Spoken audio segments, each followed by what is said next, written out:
Bonsoir, 7 minutes avec consacré aujourd'hui au SMR Oncologie, au CHU de Reims, le Centre de soins médicaux et de réadaptation oncologie. Alors ce centre permet aux personnes atteintes d'un cancer de récupérer une condition physique perdue, de récupérer aussi une autonomie suffisante après les soins. Le détail avec mon invité, 7 minutes avec Jean-Claude Mérol. Bonsoir Jean-Claude, Bonsoir. merci d'avoir accepté mon invitation. Vous êtes ORL au CHU de Reims. Alors, on va expliquer justement aux téléspectateurs, on va présenter ce centre de soins médicaux et de réadaptation pour des personnes souffrant d'un cancer. Quel cancer? Alors, cela s'adresse plutôt à des patients qui présentent des tumeurs solides, cancéreuses, en pré ou en post-thérapeutique. D'accord. Alors donc, tous les cancers pratiquement. Tous les cancers, Tous voilà. les cancers. Alors, un centre de soins pour des personnes après des chimios ou des séances de rayons ou après des opérations aussi? Ou après de la chirurgie, Voilà. ou avant Vraiment. aussi. Oui, oui. Donc, c'est vraiment pour tous ces C'est pour soins-là. optimiser toute la forme, que les patients soient en meilleure forme possible pour leur traitement ou après leur traitement. Parce que c'est difficile, évidemment, des traitements, des séances de rayons, de la chimio, l'opération aussi. On perd du poids souvent. On perd du poids, on perd de la force physique, on perd du moral aussi. Et donc, dans cette unité, il y a une prise en charge globale avec plein d'acteurs qui vont de façon quotidienne prendre en charge les patients par rapport à une unité aiguë où le patient ne bénéficie pas des mêmes soins. Est-ce possible, justement, pendant les soins de chimio, entre certaines séances, de venir dans ce centre pour la réadaptation? Ou alors faut-il vraiment, vraiment attendre la fin des soins? Non.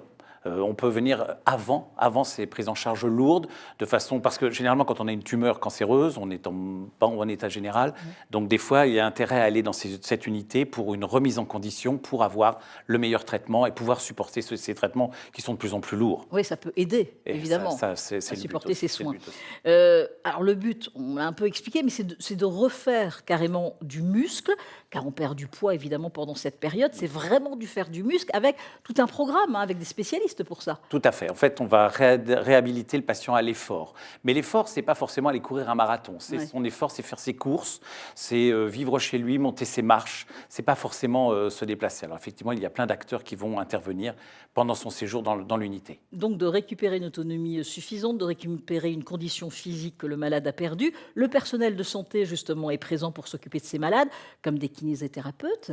Ils sont là, présents. Tout à fait. tout le temps. Des enseignants d'adaptation physique à l'effort, des ergothérapeutes, psychothérapeutes, psychomotriciens aussi, diététiciens aussi Ouais. pour le versant nutritionnel. C'est très important. Voilà, Il y a beaucoup de ces professionnels acteurs, de et la je crois que santé. j'en oublie encore. Oui, oui, il y a Alors, beaucoup de... justement, ce personnel, il est formé pour répondre aux questions des malades dans cette période véritablement compliquée. Évidemment, la bienveillance, l'empathie, ça c'est important. Tout le monde ne peut pas être là, présent, dans ce centre? Si, tous les acteurs vont être là, et nous avons aussi des assistantes sociales aussi. Oui. Vous voyez, on essaye de prendre en charge ce patient sur une durée d'hospitalisation qui peut être variable, parfois un peu longue, mais de façon à ce qu'à sa sortie, il soit complètement remis dans sa vie quotidienne. Mais ils sont formés, tous ces professionnels de santé, justement, à répondre aux questions de ces malades et justement d'avoir cette bienveillance et cette empathie. Bon, normalement, on l'a toujours dans ce métier-là. Normalement, bien sûr, l'équipe est formidable. Bon. Voilà. Ouais. Voilà. Bon, des exercices proposés, des exercices, on l'a vu là aussi sur les images, on l'a vu sur des photos. Il y a plein d'exercices pour reprendre. Tout à fait, Ce sont tout des à fait. exercices de sport en fin de compte. Hein. Ben, c'est du sport. Alors, il va y avoir donc l'adaptation physique, l'activité physique adaptée qui va vous reprendre la globalité, c'est-à-dire remobiliser le patient. Et puis le kinésithérapeute qui, lui, va travailler sur les fonctions qui ont été atteintes, soit par la maladie, soit par le traitement. Et donc, de façon, voilà, c'est des exercices complètement adaptés à l'axe d'oncologie, à la cancérologie. C'est un centre qui permet de venir juste quelques heures. C'est possible. Possible. Il y a un hôpital de jour qui permet aux patients de venir quelques heures en complément, avant ou après la prise en charge thérapeutique, justement, ce dont on parlait tout à l'heure. Et donc, oui, on peut venir que quelques heures. Et on peut venir dormir aussi? Et on peut venir dormir. Alors, souvent, on ne choisit pas de venir dormir, mais Non. oui, effectivement, après une prise en charge, notamment chirurgicale lourde, le patient est transféré, il est dans une chambre et il est pris en charge dans l'unité en étant hospitalisé. Il y a combien de lits actuellement? Il y a 16 lits d'hospitalisation traditionnelle et 4 places plutôt d'hôpital de jour. D'accord. Alors le but, on se dit, c'est pas énorme. Le but, c'est d'augmenter évidemment le nombre de lits dans un autre peut-être espace adapté pour... Alors peut-être, Là, on vient d'ouvrir, ça fait à peine 2 mois que cette unité est ouverte. Déjà, elle est pleine, victime de son succès. Je ne sais pas si on est victime, mais enfin, ça marche bien. Ouais. Et c'est vrai qu'on se dit que peut-être que si on faisait différemment, on ferait peut-être plus grand. On verra plus tard. Alors là, il y a des projets pour ça? C'est un projet?